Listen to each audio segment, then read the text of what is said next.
Hello and welcome to brain brusher your own e learning class.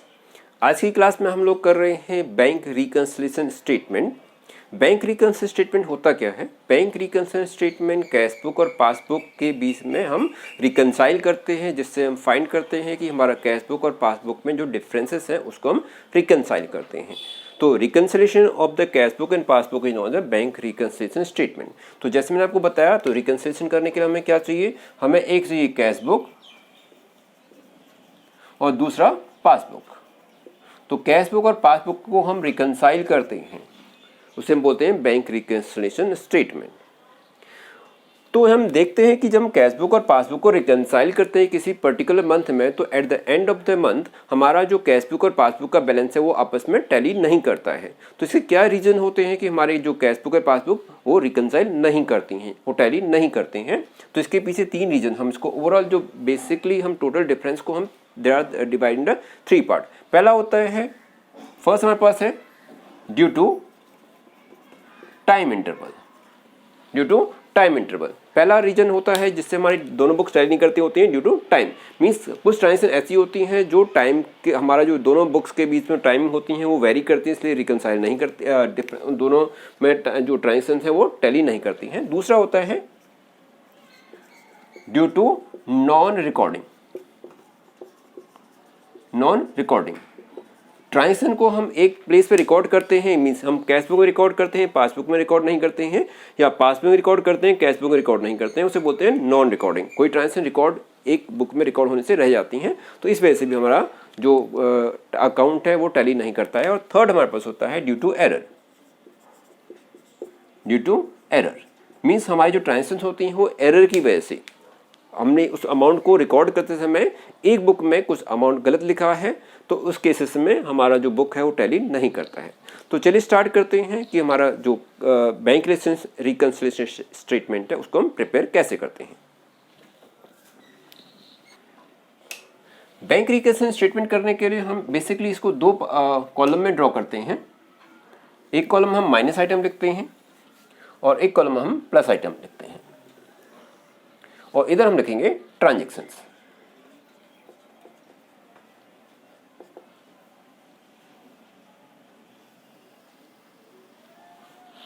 Now तो एक में हमारे पास प्लस आइटम्स हैं, एक में हमारे पास माइनस आइटम है। हम कैश बुक को अगर हम बैलेंस लेके चलते हैं तो हमारा आंसर पासबुक का आता है, और हम पासबुक का आंसर लेके चलते हैं तो हमारा आंसर कैश बुक का आता है।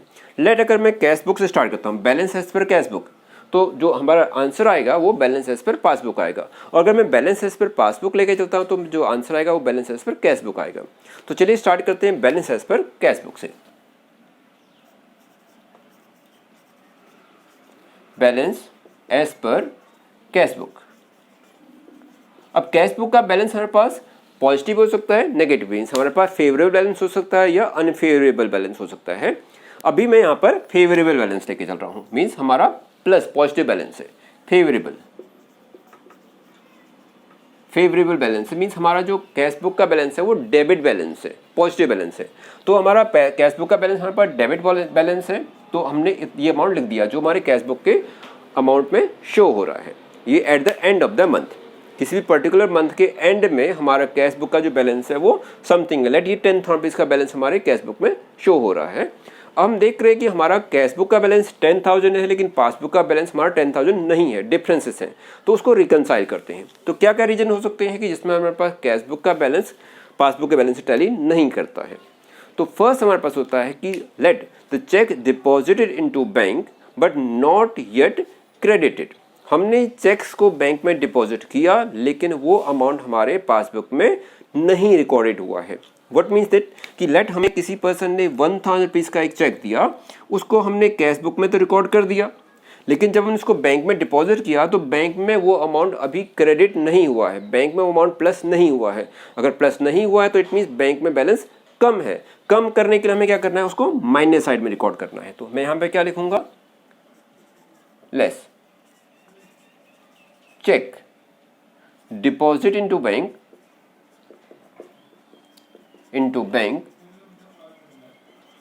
but not yet credited। वो बैंक में क्रेडिटेड नहीं हुआ है, नहीं हुआ है तो बैंक का बैलेंस माइनस में है, इसको मैंने माइनस साइड में लिख दिया। ओके, इसके अंदर और क्या हो सकता है, लेट बैंक ने हमें जो सर्विसेज दी हैं उस सर्विसेज के बिहाफ पर बैंक हमसे कुछ चार्ज करता है। लेट ओवरड्राफ्ट सर्विसेज चार्ज किए हैं, या डिसऑनर के लिए उसने हमसे कुछ चार्ज किया है, या हमें एटीएम का हमें जो कार्ड है उसके लिए कुछ चार्ज किया है। तो उस चार्जेस से बैंक क्या करता है, हमें हमारे अमाउंट को विड्रॉल कर देता है, निकाल लेता है। तो बैंक ने लेट हमसे बैंक हमें हमारी सर्विस के लिए बैंक ने हमसे 500 रुपीज़ का इंटरेस्ट चार्ज किया। तो इंटरेस्ट चार्ज किया तो उसने बैंक से हमारे अकाउंट में से 500 रुपीज़ विड्रॉ कर लिए, लेकिन इसकी इन्फॉर्मेशन हमें नहीं मिली है। तो इट मीन्स ये ट्रांजेक्शन रिकॉर्डेड है हमारे पास वन साइड ट्रांजेक्शन रिकॉर्डेड की है। तो इट मीन्स हमारा बैंक में बैलेंस कम हो गया। तो हम क्या करेंगे, less interest charge by bank for services, various kind of services. तो डिफरेंट काइंड ऑफ सर्विसेज के लिए बैंक ने जो हमसे चार्ज किया है उसको हम माइनस कर देंगे। ये अमाउंट हमारे पास बैंक में माइनस है, लेकिन उस अमाउंट को हमने अभी रिकॉर्ड नहीं किया है। इसके अलावा कुछ ट्रांजेक्शन ऐसी होती हैं जो कि वन साइडेड हो सकती हैं। Late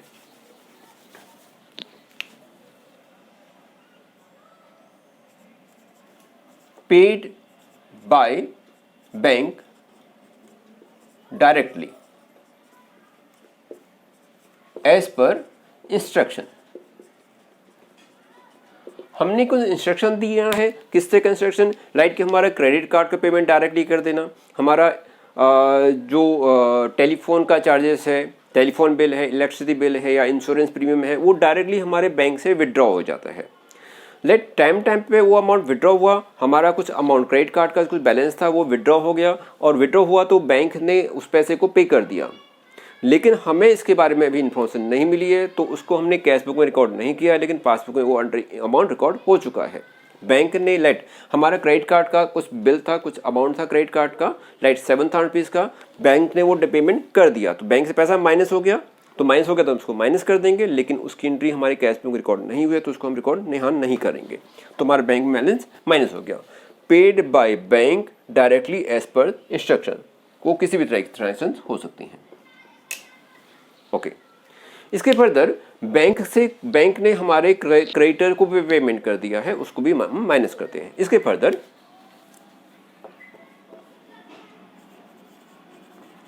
check deposit into bank dishonour. हमने चेक डिपॉजिट किया बैंक में, लेकिन वो चेक डिसऑनर हो गया।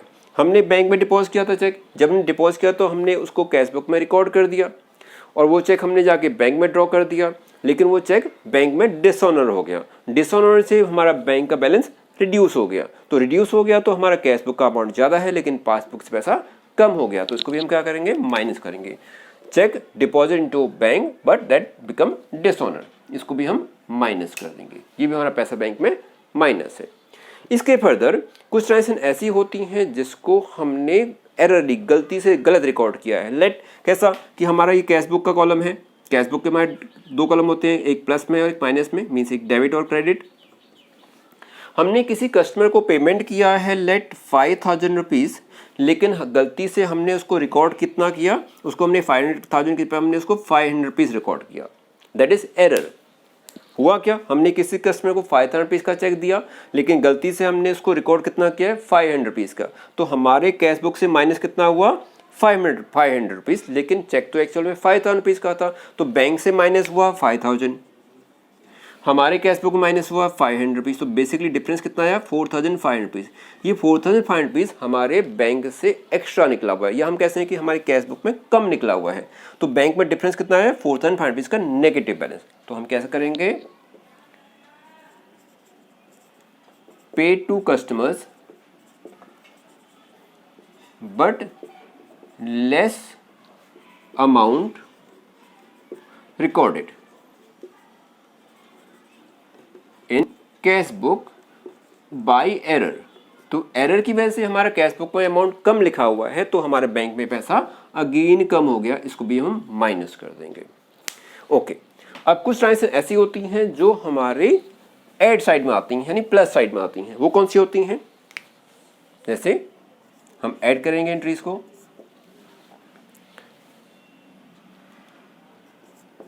Directly paid by customer into bank but not recorded in cash book. किसी कस्टमर्स ने हमारे बैंक में डायरेक्टली अमाउंट डिपॉजिट कर दिया, बैंक में डिपॉजिट कर दिया तो हमारा बैंक में अमाउंट इंक्रीज हो गया, लेकिन उसकी इन्फॉर्मेशन हमें नहीं अवेलेबल है, यानी हमारी कैश बुक में उसको ट्रांसफर रिकॉर्डेड नहीं है। लेकिन कस्टमर्स ने वो अमाउंट को हमें बैंक में डायरेक्टली डिपॉजिट कर दिया तो हमारा बैंक बैलेंस क्या हो गया? बढ़ गया। तो उसको हम क्या करेंगे? प्लस साइड में ऐड कर देंगे। ये ऐड आइटम हो गया, प्लस में होगा। ओके इसके फर्दर हमारा जो बैंक में अमाउंट डिपॉजिट है, बैंक उस पर हमें कुछ इंटरेस्ट देता है, कुछ हमें डिविडेंड कलेक्ट हो रहा है जो हमने शेयर्स परचेज किए हैं, तो वो अमाउंट भी हमारे बैंक में इंक्रीज होता है, तो उसको भी हम प्लस करेंगे। Interest dividend collected and credited in passbook by bank, तो इसको भी हम प्लस कर देंगे। ओके और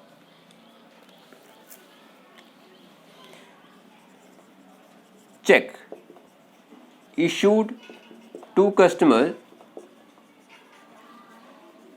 नॉट येट कलेक्टेड।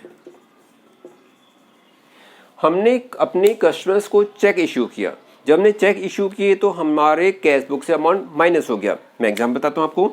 देखिए ये मेरा कैश बुक है, जब मैंने अपने कस्टमर को पेमेंट किया तो मैंने अपने कैश बुक से अमाउंट को माइनस कर दिया, लेकिन जो जिस कस्टमर को मैंने चेक दिया है उस कस्टमर्स ने वो चेक अभी अपने बैंक में डिपॉजिट नहीं किया, तो डिपॉजिट नहीं किया तो हमारे बैंक से पैसा माइनस नहीं हुआ, तो हमारे बैंक में पैसा प्लस है, ज़्यादा है कंपेयर टू कैश बुक, तो उसको क्या करेंगे? हम प्लस करेंगे। Cheque issue to customer not yet collected, तो ये भी हमारे पास प्लस आइटम आएगा। ओके और क्या ट्रांजेक्शन हो सकती हैं? कि कुछ ट्रांजेक्शन ऐसी हो सकती हैं जहां पर कि हमने कैश बुक और पासबुक में गलत एंट्रीज की हैं। एग्जाम्पल के लिए हमने हमारा जो कैश बुक था उसको हमने कैसे किया? ये हमारे पास पेमेंट साइड था, ये हमारे पास कैश बुक का डेबिट और क्रेडिट आइटम से हमने अपने कस्टमर्स को हमने कुछ अमाउंट को डिपॉजिट किया, लेकिन हमने गलती से उसको क्या कर दिया? हमने माइनस साइड में रिकॉर्ड कर दिया। मीन्स हमें कुछ अमाउंट को डेबिट साइड में, अपनी कैश बुक के डेबिट साइड में रिकॉर्ड करना था, लेकिन हमने इसको क्या कर दिया? क्रेडिट साइड में रिकॉर्ड कर दिया, तो इससे हमारा जो कैश बुक है वो कम हो गया, तो उसको भी हम क्या करेंगे? प्लस करेंगे। ये जाएगा मेरे पास amount to be recorded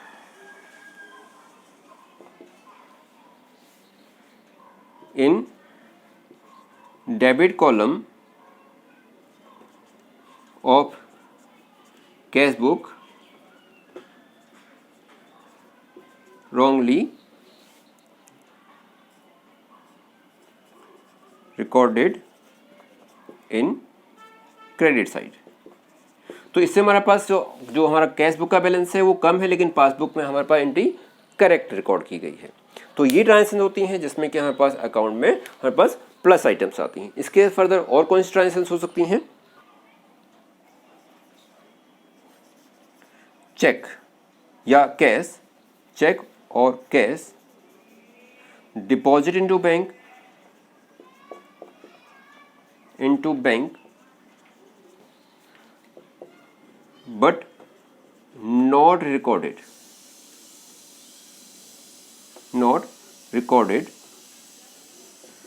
in cash book. हमने कुछ चेक या कैश डिपॉजिट किया बैंक में, लेकिन गलती से उसकी रिकॉर्डिंग करना हम भूल गए कैश बुक में, तो इस केसेस में भी हमारा पासबुक का बैलेंस ज़्यादा आएगा, लेकिन कैश बुक के अंदर क्योंकि हमने रिकॉर्ड नहीं किया तो कैश बुक का बैलेंस हमारे पास कम है। ऐसे भी केसेस में हमारे पास अमाउंट जो पासबुक का बैलेंस है वो ज़्यादा होगा। तो ये कुछ ट्रांजेक्शंस होती हैं जिसके अंदर हमारे पास कैशबुक का बैलेंस और पासबुक के बैलेंस को हम रिकनसाइल कर लेते हैं। इसके फर्दर भी कुछ ट्रांजेक्शन पॉसिबल हैं जो हमारी कैशबुक और पासबुक को रिकनसाइल करती हैं। वो कौन सी हो सकती है, इसे किसी भी ट्रांजेक्शन को हम देख सकते हैं जहाँ पर हमारे पास एररली रिकॉर्डेड की गई हैं, एक कैशबुक में रिकॉर्ड की गई हैं लेकिन पासबुक में रिकॉर्ड नहीं है, या पासबुक में रिकॉर्डेड है कैशबुक में रिकॉर्ड नहीं किए हैं, तो वो ट्रांजेक्शन हमारी रिकन्सिलिएशन के अंदर आएंगी। अब लेट हम इसके उन ट्रांजेक्शन को भी हम फर्दर एग्जांपल में जब हम क्वेश्चन करेंगे वहाँ पर डिस्कस करेंगे। लेट मैं इसको टोटल करता हूँ, दोनों साइड को मैंने इसमें टोटल कर दिया, मेरे पास है टोटल। अब टोटल करने पे मैं देखता हूँ कि मेरा जो ये अमाउंट है और ये दो अमाउंट है दोनों टैली नहीं कर रहे हैं। ये मेरे पास अमाउंट आ रहा है 80,000 रुपीज़ का और ये अमाउंट आ रहा है मेरे पास 70,000 रुपीज़ का, तो डिफरेंस इसमें आ रहा है। तो जो डिफरेंस है उसको हम क्लोज कर देंगे, जो भी हायर अमाउंट है उसको हम नीचे लिख देंगे और जो डिफरेंस साइड है आइदर साइड जो भी डिफरेंस आ रहा है उसको हम लिखेंगे बैलेंस एज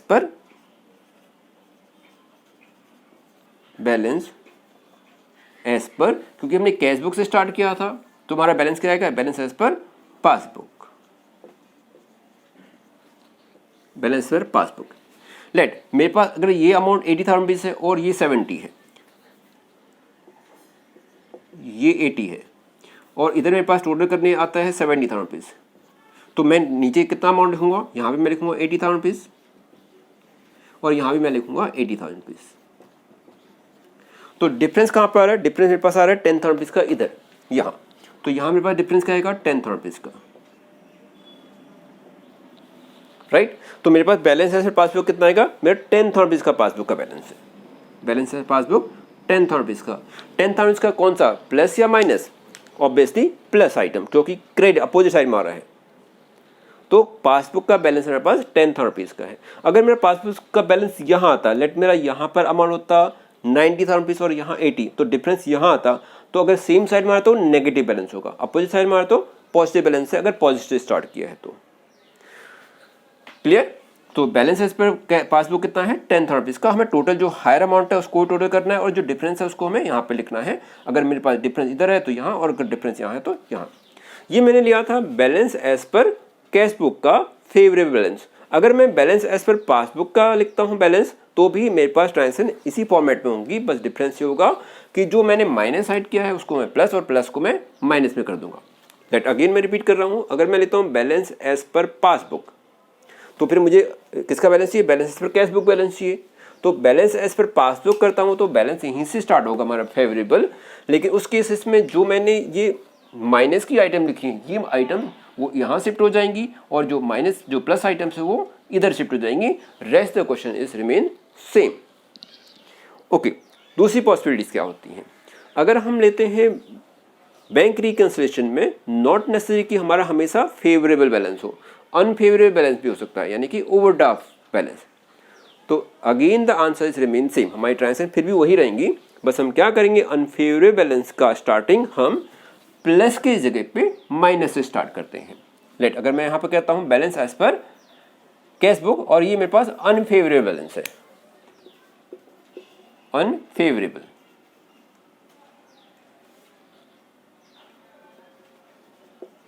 अनफेवरेबल यानी माइनस बैलेंस है, तो उसके से मेरा स्टार्टिंग पॉइंट जो होगा वो यहां से होगा, माइनस से स्टार्ट करेंगे इधर से। ये पहले मैंने प्लस से स्टार्ट किया था, लेकिन अगर नेगेटिव बैलेंस है तो इधर से करेंगे, यानी ओवरड्राफ्ट। Unfavourable means overdraft,